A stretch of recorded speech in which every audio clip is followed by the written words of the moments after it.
They wrapped me in my dead sister's wedding veil and called it mercy.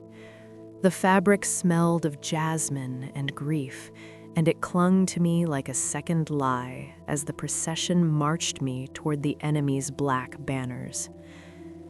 My wrists weren't bound. They didn't need to be. A woman with nowhere to run is her own shackle.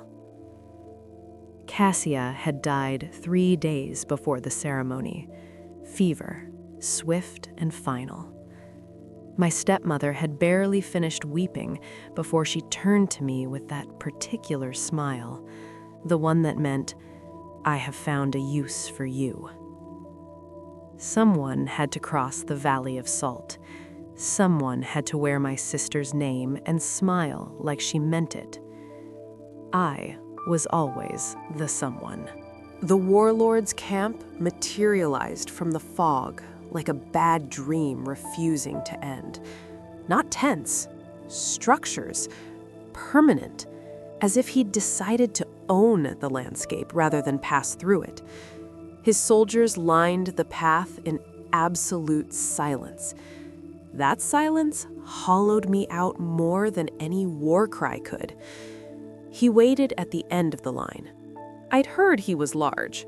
The word failed him entirely.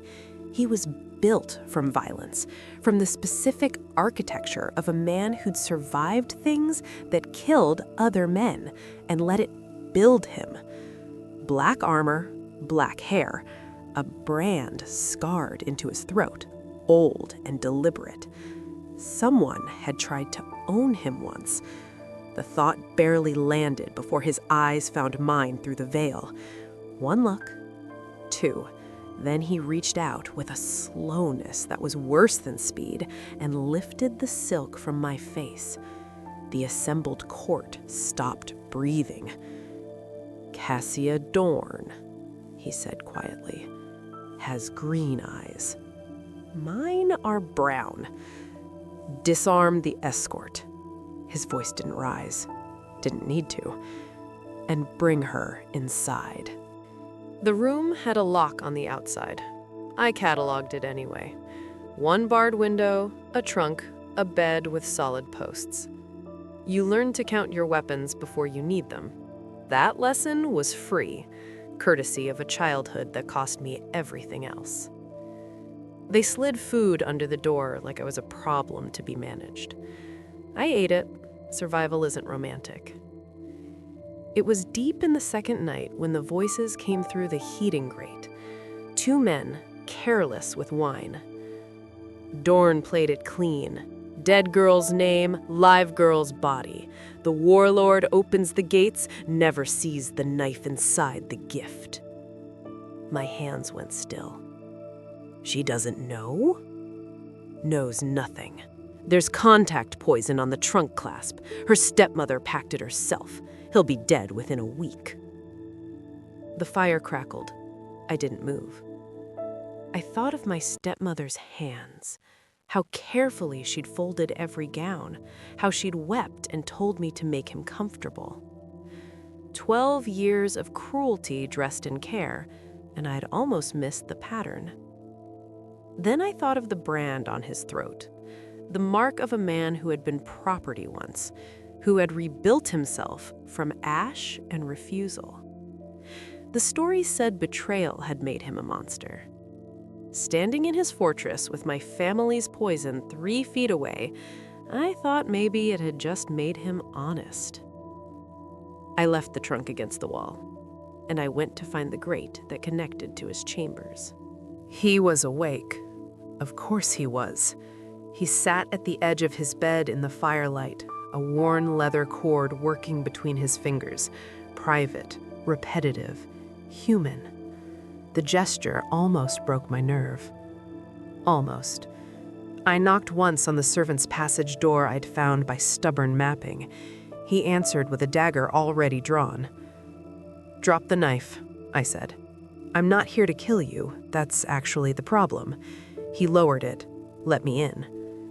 I didn't soften it. Men lied to with tenderness learn to hate tenderness itself. I told him everything. Cassia, the debt, the trunk, the voices through the grate, and I watched the fury move through his face like weather, controlled, massive.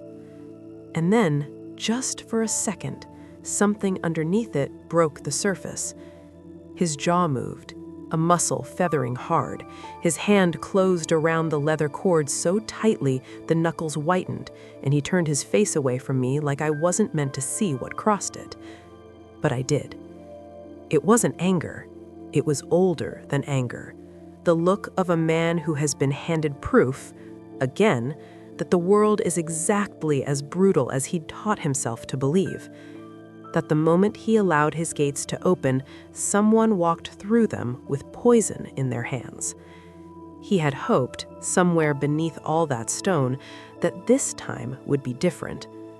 I felt that hope die in him from across the room, and I felt the exact shape of it because I'd buried the same thing in myself 100 times. He turned back, face sealed, controlled again. But I'd seen it. "You could have stayed quiet," he said. "Poison takes a week. You'd have been long gone." "I know." "Then why?" Not a question, an excavation. "Because I know what it costs to be surrounded by people planning your erasure while smiling at your face." The words came from somewhere past the careful part of me. "And I won't be the kind of person who lets it happen to someone else to save my own skin." He stared at me. The firelight found the grief in him. Old, structural, the kind that becomes load-bearing after enough years. "You're not Cassia Dorn," he said. "I'm Lira." I held his gaze. "No house. The unwanted one."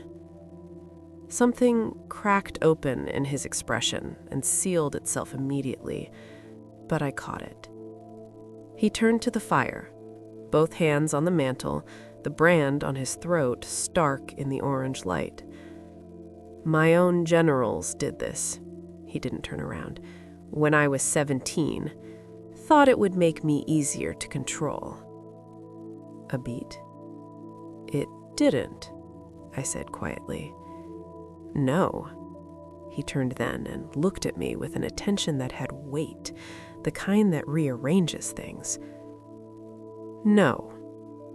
He crossed the room, stopped close enough that his exhale moved the hair at my temple. Cedar and embers, warm where everything else was stone. His hand came up, cupped my jaw. The heat of his palm was a full-body earthquake compressed into one point of contact. "You walked into my fortress with no house, no name, no protection, to warn a man you've known 2 days?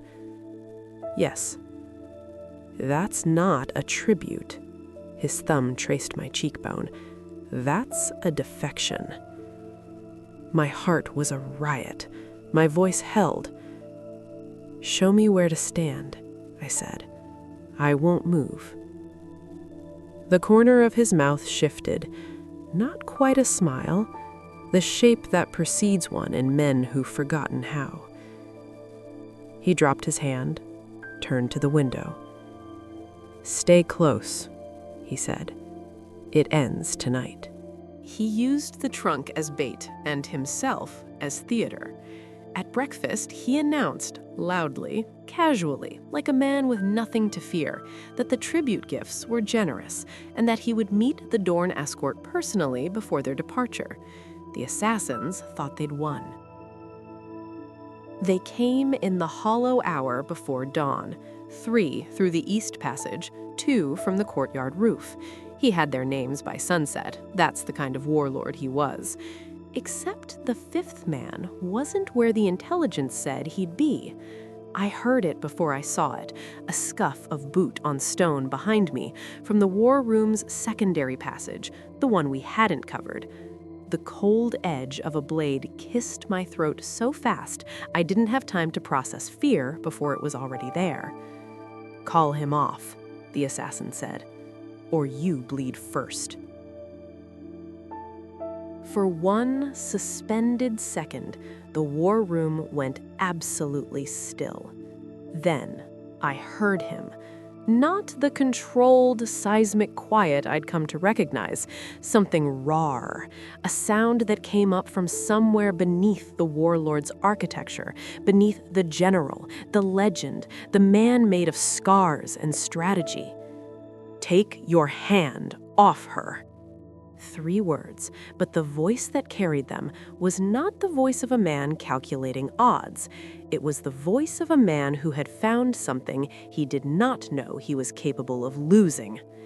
The assassin made the last mistake of his life. He hesitated, just half a breath, surprised by the sound of it, the naked, uncontrolled edge, and I used that half breath. I dropped my weight, drove my elbow back, and the blade skated my collarbone instead of my throat, a line of white-hot fire across my skin. Then the warlord was past me. What happened next was not controlled. It was not clean. It was 3 seconds of pure, undisguised ferocity. A man who had spent years mastering his own violence, suddenly not bothering to. The assassin hit the far wall hard enough to crack the plaster. The dagger skittered under the table. A chair splintered. Someone's map of the southern routes caught a candle and went up in a brief, bright flare before his lieutenant stamped it out. Then, silence. He turned to me, breathing hard, actually hard, chest moving, and his eyes went straight to the cut along my collarbone with an intensity that had nothing tactical in it. He crossed the distance between us in 2 steps, and his hand came up to the wound without asking, thumb pressing the edge of my jaw, tilting my neck to see it. "It's shallow," I said. He said nothing, but his hand was shaking slightly, just the faintest tremor, and he stilled it against my skin with what looked like deliberate effort. This man, who leveled armies, who did not flinch, shaking. For me? Something permanent shifted in my chest. Something I didn't have a name for and decided I didn't need one. "Done?" I managed. He exhaled. Slow, measured, sealing himself back up 1 layer at a time. "Done," he said. His hand didn't move from my jaw. "Send them home with a message." My stepmother received it at dawn. She'd been expecting confirmation, a dead warlord, open trade routes, a problem solved. Instead, a rider arrived with a single line and a ring. My ring, the one my father had given me at birth, the only proof I'd ever been someone's daughter. The tribute was accepted. The debt is paid. The unwanted daughter is the Iron Throne's queen, and she sends her regards. He was behind me when I imagined her reading it, his hand at the base of my spine. Not gripping, not claiming, just there. Steady and warm and certain. "They'll come back," I said. "Yes." "Are you afraid of them?" That sound at my ear, low and rough, the almost laugh I was already learning to collect. "I was," he said, "before someone stopped being a ghost and walked into my fortress instead." The gray dawn bled over the ash mountains, and I felt for the first time in my life the specific terror of having something worth protecting. Not a title, not safety, not even a name. Just this, a man made from every attempt to unmake him, who looked at the daughter no one wanted and shook, just once, just barely, for the thought of losing her. My family had sent a weapon. They'd made a queen. I planned to make sure they spent the rest of their lives understanding the difference.